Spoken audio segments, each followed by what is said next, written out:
Mornings with Josh always felt like a quiet kind of happiness. The kind you don't question, the kind that feels solid, unshakable. I'd wake up to the warmth of his body beside me, the soft rustling of sheets as he shifted. He was always up before me, scrolling through his phone, but the moment I stirred, he'd set it aside, lean in, and press a slow kiss to my temple. "Morning, beautiful," he'd whisper, his voice still laced with sleep. I'd smile, nuzzle closer, letting myself sink into the safety of us. Evenings were just as perfect. We'd share a bottle of wine over dinner, our laughter spilling into the dimly lit kitchen. He knew me, really knew me. How I liked my tea, the way I tapped my fingers against the table when I was thinking. And when he looked at me, really looked at me, I felt seen, loved. This was the life I had always wanted, a life that felt real, unbreakable. And for the longest time, I didn't see the cracks forming beneath the surface. But then, the numbers stopped adding up. It started with something small, a charge on our joint account that I didn't recognize.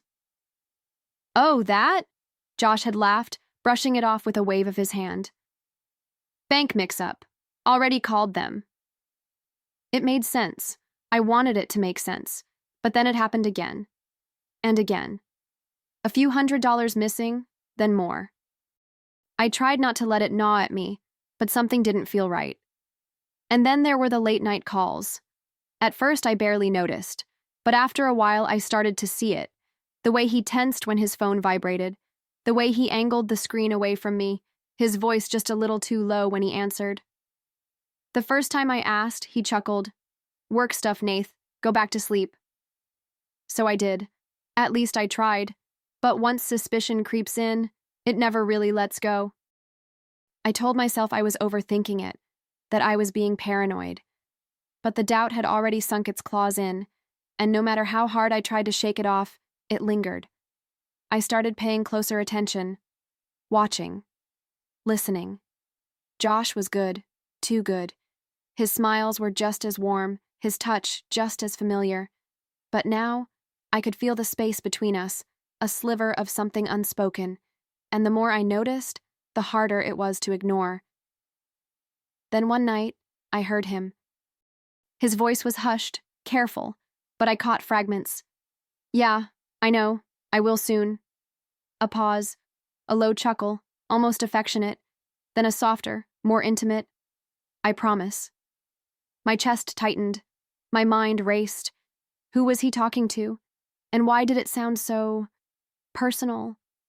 When I asked him about it the next morning, he barely flinched. "Just a work call," he said, casually sipping his coffee. "Late deadline, nothing serious." His tone was smooth, effortless. It should have reassured me. It didn't. I wanted to let it go. I wanted to be the kind of woman who trusted without question. But I couldn't. The seed of doubt had grown into something undeniable, and suddenly, everything felt like a performance. The way he touched me. The way he laughed at my jokes, even the way he said my name. Had it always been this way? Had I just been too blind, too in love, to see the truth? One afternoon, while he was in the shower, I did something I never thought I'd do. I reached for his phone. My hands were shaking, my pulse hammering in my ears. The screen was locked, of course. But then, as if the universe was taunting me, a message popped up. Just one. Just enough. "Same time tonight?" My stomach dropped. I stared at the message, my fingers gripping the phone so tightly my knuckles ached. Same time tonight? The words burned into my brain, taunting me, daring me to react. I could feel my pulse pounding in my throat, a sickening mix of fear and fury churning inside me. I wanted to unlock the phone, to see more, to rip open the illusion I had been living in, but I couldn't. Not yet. My breath was shallow, my hands trembling as I set it back down, exactly where I had found it. I forced myself to act normal. When Josh stepped out of the shower, a towel slung low around his hips, he flashed me the same easy smile he always did. "What are you up to?" he asked, ruffling his damp hair. My heart hammered against my ribs, but I smiled back, casual, effortless. "Nothing. I said, forcing a yawn. Just checking emails. It was a lie. But then again, maybe everything had been a lie. That night, I lay in bed beside him, staring at the ceiling while his slow, steady breathing filled the silence. I felt cold, detached. The weight of suspicion pressed heavy against my chest, and no matter how hard I tried, I couldn't push it away. I had spent years believing in this life, believing in him. But now, I wasn't sure what was real anymore. The way he held me, the way he whispered goodnight, it all felt hollow, rehearsed. A performance perfected over time. I wasn't ready to confront him, not yet. But one thing had become painfully clear. I couldn't ignore this any longer. If there was one thing I knew for certain, it was this. I had to find out the truth. The need for answers consumed me. It was no longer just suspicion. It was a gnawing certainty, an itch I couldn't ignore. So I did what any woman in my position would do. I started digging. It began with our bank statements, a rabbit hole of transactions I had never noticed before, large withdrawals, transfers to accounts I didn't recognize. The more I looked, the more my stomach twisted. It wasn't just a mistake. It wasn't some careless spending. Money had been slipping away, little by little, right under my nose. I told myself to stay calm, to be smart about this. I wasn't going to storm in and demand an explanation. Not yet. Instead, I let the days pass, pretending nothing had changed. I kissed Josh in the mornings. I laughed at his jokes. I played my role perfectly. But every time he left the house, I was one step ahead, checking records, cross-referencing dates. Piece by piece, the picture was becoming clearer. And then, one day, I made a decision. If I wanted the truth, I had to see it for myself. The plan was simple. Josh had another late meeting that night. I knew better. I waited until he left, giving him a head start before slipping into my car. My hands gripped the wheel, knuckles white as I followed at a careful distance. My heart slammed against my ribs, anticipation and dread clawing at me with every mile. Was I about to catch him with another woman? Was this what my life had come to? The drive felt endless. And then, suddenly, he pulled into a quiet neighborhood, one I had never been to before. I parked down the street, watching as he stepped out of his car. My breath caught in my throat as he walked up the driveway, his movements familiar, practiced. And then, the front door swung open. A woman stood there, smiling, waiting for him. But it wasn't just any woman. She was his wife. The air was sucked from my lungs. My body felt frozen, my mind refusing to make sense of what I was seeing. His wife, his actual wife.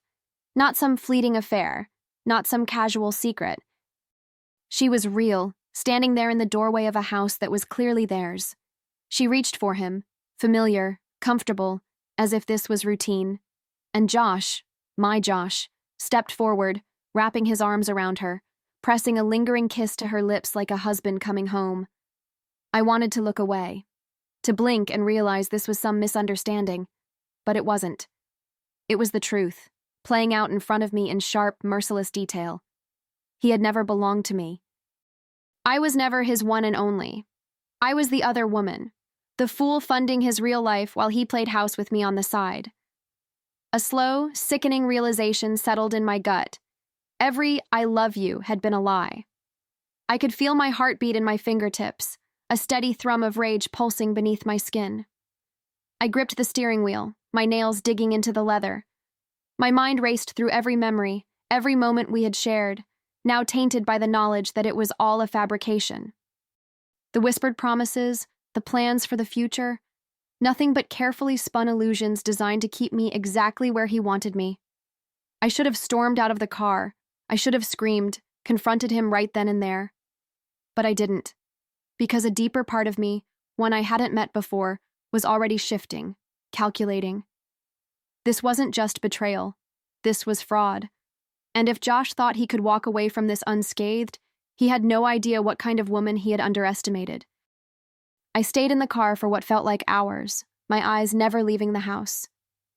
Josh and his wife were still inside, oblivious to the storm brewing just a few feet away.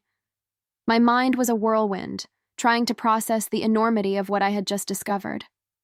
How long had this been going on? How many times had he looked me in the eye, kissed me, told me he loved me, all while leading this other life? The betrayal was overwhelming, suffocating. But something else was starting to take root, something far colder. Anger. I couldn't just sit there, a passive witness to my own humiliation. I couldn't let him get away with this, not after everything. I had been a fool, yes, but I wouldn't be a victim. Not anymore. I pulled out of the driveway slowly, carefully, making sure not to make a sound. As I drove home, my fingers flexed around the steering wheel, each grip more determined than the last. He had no idea what was coming. I waited. Days passed, and I did what I needed to do, quietly, methodically. I went through our records again, all the things he'd tried to hide. Bank statements, credit cards, emails. The connections started to weave together, and each new piece of information made the web of deception grow wider. It wasn't just money he had taken from me. It was trust. It was time. It was everything I had believed about us. But I wasn't about to confront him, not yet. I had a plan. I would make sure Josh paid for what he had done, and I would make sure he would never be able to do this to anyone again. But for now, I had to stay quiet. I had to pretend, to keep up the facade. After all, I had been playing a role for so long. The least I could do was finish the performance. I spent the next few weeks in silence, letting the anger fester just beneath the surface. Every time Josh looked at me, kissed me, or made some casual comment, all I could think about was the other woman, the real woman, waiting for him. But I didn't confront him, not yet. I wasn't ready to lose control. I was playing a long game now, and I was going to win. I started moving money out of our joint accounts, little by little, making sure Josh wouldn't notice. Transfers, shifts in investments, even small withdrawals here and there that seemed insignificant at first glance. It was meticulous, but I was patient. I was careful. I had to make sure there was nothing he could trace back to me. I wasn't just protecting myself, I was setting a trap. I also started gathering evidence. The texts I had found on his phone weren't a fluke. There was more, so much more, hidden in the depths of our shared life. I kept notes, took pictures, saved everything. His lies were stacked so high, I could barely keep track of them. And as much as I hated it, I felt a strange sense of satisfaction. He had betrayed me, but I was going to be the one who walked away with the last laugh. Then came the moment I had been waiting for. I reached out to her, the first wife. I had no idea how she would react, but I didn't care. He had played us both. She deserved to know the truth, just like I had. I spent hours crafting the perfect message, careful not to say too much, just enough to pique her curiosity. When I hit send, I felt the weight of everything finally start to shift. The message I sent her was simple, almost detached. Just the facts. A few key details that would be enough to start unraveling everything Josh had built. The kind of message that didn't scream rage, but quietly screamed truth. I knew she would want answers. Who wouldn't, after discovering that her husband had been living a double life for years? I could almost feel her anxiety through the screen, her curiosity, her need to know. I didn't wait for her to reply. Instead, I focused on what came next, his financial downfall. I knew that if I hit him where it hurt, I could make him suffer the way he had made me suffer. I made sure he couldn't touch a single cent of my money anymore. I closed accounts, transferred everything into my name. Each move was calculated, deliberate. It wasn't enough to just expose him. I wanted to destroy the life he had been living off of me, the life he had taken for granted. I kept up the act, of course. He had no idea what was happening behind the scenes. He came home every night, kissed me like everything was fine, and I played my part. I pretended to be the loving wife, the one who had no idea what was coming for her. But with every passing day, my plan was falling into place. His secrets were no longer his to keep. And then came the legal trap. Fraud charges were already in the back of my mind, but I needed more than just money to bring him down. I wanted him exposed. I wanted him humiliated. I started talking to lawyers, researching every angle I could use to make him regret every single lie he'd told me. With each conversation, I felt more powerful, more in control, and when the time was right, I would strike. The days that followed felt like a slow, methodical countdown. Josh had no idea what was brewing beneath the surface. He was too busy with his own lies, too consumed with the other life he was leading to even notice that the walls were closing in around him. I watched him, and for the first time I saw him clearly. Really saw him. He was weak, a man who thought he could get away with anything, that nothing would touch him. But he was wrong. The first wife responded. Her message was as raw as I expected it to be, shocked, confused, angry. She demanded proof. I didn't hesitate. I sent everything I had, pictures, bank statements, text messages. I laid it all out for her, the cruel evidence of his betrayal. And as I read her words, her disbelief, her heartbreak, something stirred inside me. I had no sympathy for her. She was part of the lie, too. But I couldn't deny that her pain mirrored my own. We were both victims, and in some twisted way, that made me feel less alone. But there was no turning back now. I had made my decision, and nothing was going to stop me. I had already set the wheels in motion, and I wasn't about to let Josh off the hook. As his financial empire started to crumble, I made sure to tighten the noose. I sent copies of everything to his workplace, to his colleagues, anyone who would listen. The man who had carefully constructed his life on lies was about to be exposed for who he truly was. When I finally confronted him, I was calm. Too calm. He didn't know what hit him. Josh had always been a man of quick words, but now his defenses were useless. I looked him in the eye, and with every word I spoke, I could see the realization hitting him. The game was over. He had no escape. I wasn't the woman he had manipulated anymore. I was the one who held all the cards. Josh's world began to unravel faster than he could comprehend. One by one, the things he thought he could rely on, his reputation, his power, his lies, slipped through his fingers like sand. The first wife was done. She left him without hesitation, her departure swift and unforgiving. I wasn't surprised. After all, she had been living in a shadow of the truth, just like me. But seeing him lose her, watching the man who once controlled everything now collapse in on himself, was oddly satisfying. I didn't have to lift a finger to make it happen. She took the children, took everything, and left him broken. And then came the financial blow. Josh, who had always been the one to manipulate numbers, was now drowning in debt. His access to our joint accounts had been severed. He couldn't touch a single dollar of my money. Not that he deserved it. Every penny he had taken from me was now gone, and I knew it would only be a matter of time before the legal mess began to take its toll. I made sure of that. I contacted his creditors, made sure every lie he'd built was exposed to the people who mattered most. His financial ruin was just the beginning, but it was enough to send him into a spiral. Josh went from a man who seemed untouchable to someone barely able to keep his head above water.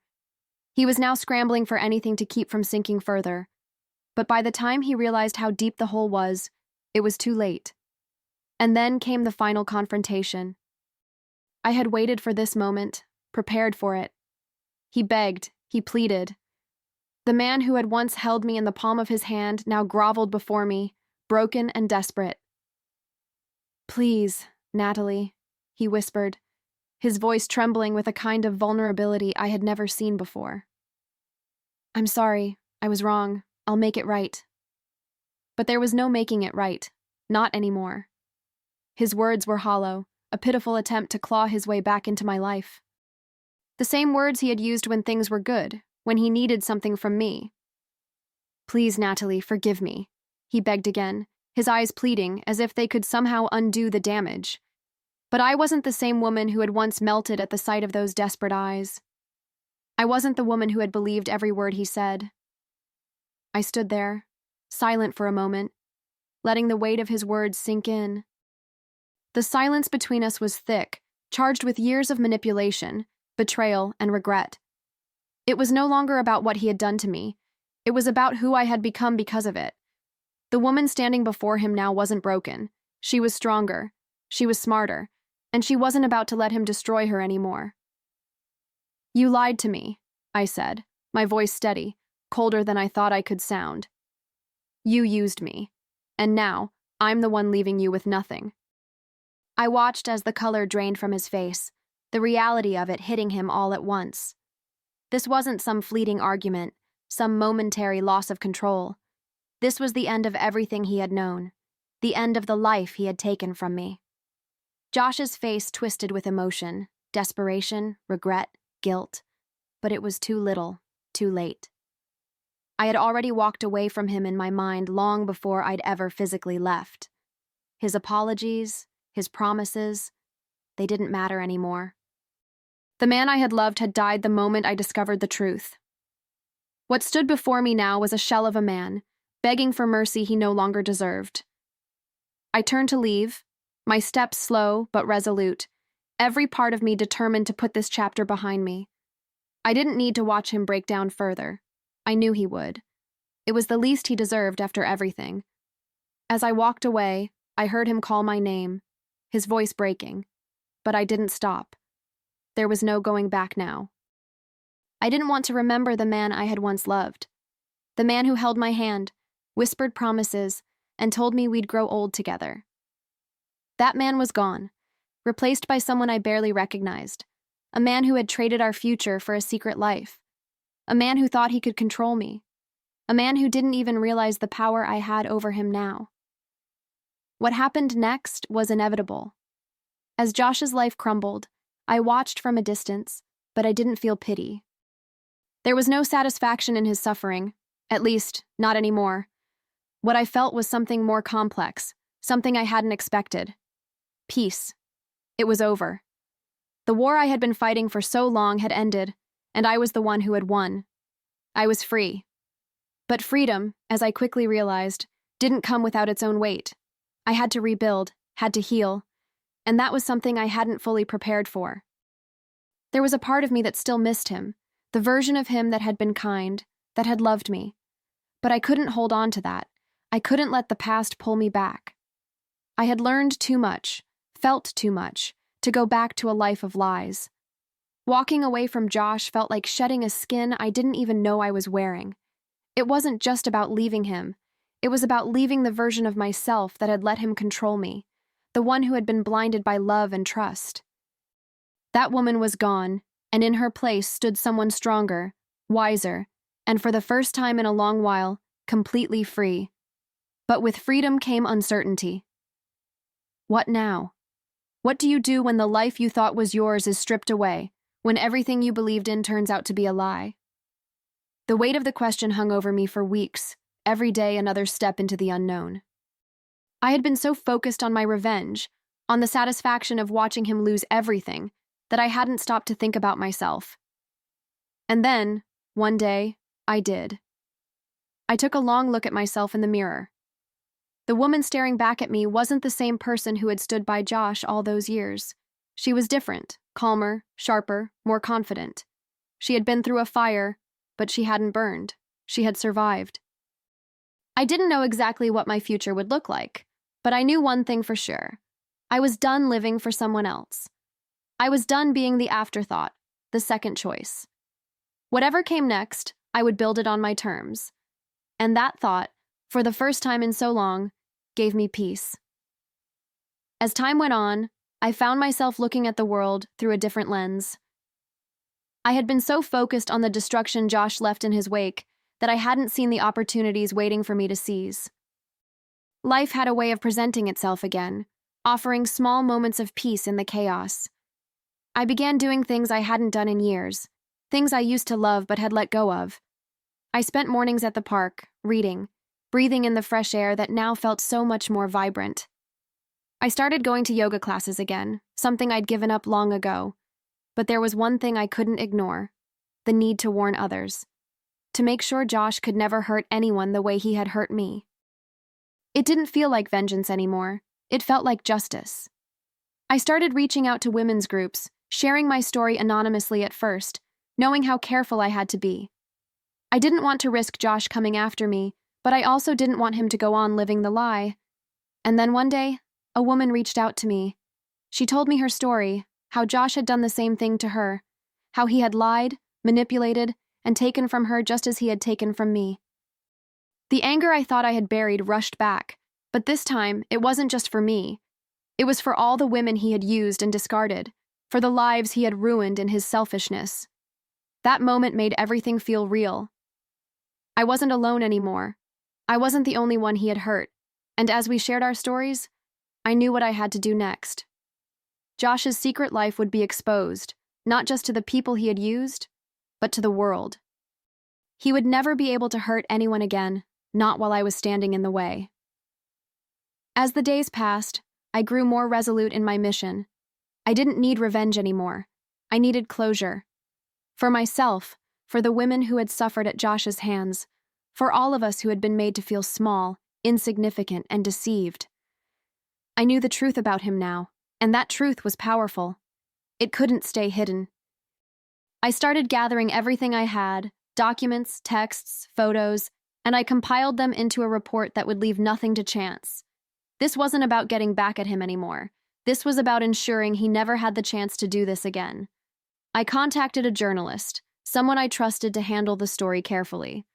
I needed it out there, but I also needed it to be done right. This wasn't just about bringing Josh down. It was about giving a voice to those he had silenced. As the pieces of his life were slowly pulled apart in the media, I watched from a distance, but there was no satisfaction anymore. There was only the quiet knowledge that I had done the right thing, that I had fought back and won. Josh's world fell apart in ways he never anticipated. His name was dragged through the mud, his lies exposed to anyone who would listen.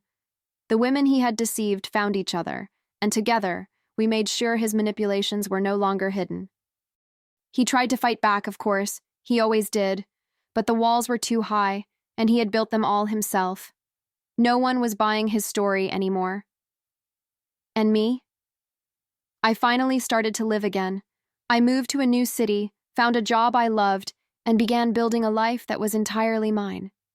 I didn't need to hold on to the past anymore. It wasn't about moving on, it was about moving forward. I was free. And for the first time in a long time, that was enough.